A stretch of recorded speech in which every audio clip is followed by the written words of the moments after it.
భార్య: రాత్రంతా ఆలోచించగా నాకో విషయం అర్థమైందండి. భర్త: ఏంటది?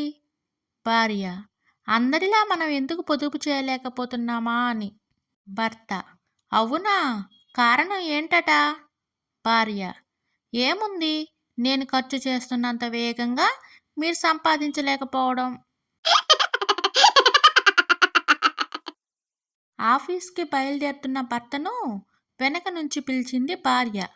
భార్య: ఏమండి, చిన్న డౌట్, కాస్త క్లియర్ చేసి వెళ్ళండి. భర్త: ఏంటో త్వరగా చెప్పు, టైం అవుతుంది.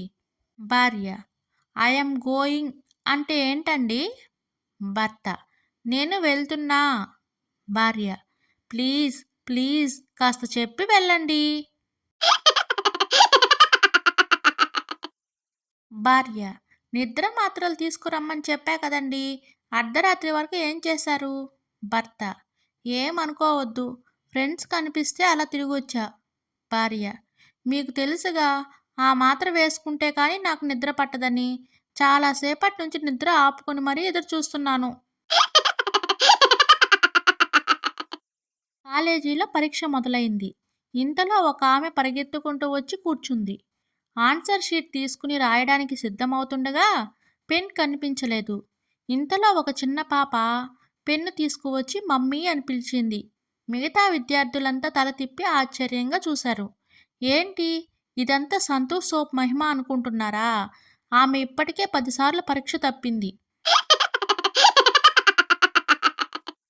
అప్పారావు: గురువుగారు, భార్యాభర్తల్లో ఎవరు గొప్ప? గురువుగారు: జీవితాంతం భార్యను భయపెట్టాలని మనసులో అనుకుని తానే భయపడుతూ బతికేవాడు భర్త. భయపడుతున్నట్టు నటిస్తూ భర్తను భయపెడుతూ బతికేది భార్య. అందుకే ఇద్దరూ గొప్పవాళ్లే నాయనా. భర్త: ఏమోయ్, ఈరోజు లంచ్ బాక్స్లో 2 ఆప్షన్లు ఉంటాయని చెప్పావుగా, మరి లంచ్ బాక్స్లో రాత్రి మిగిలిన అన్నంతో చేసిన పులిహోర మాత్రమే ఉందేమిటి?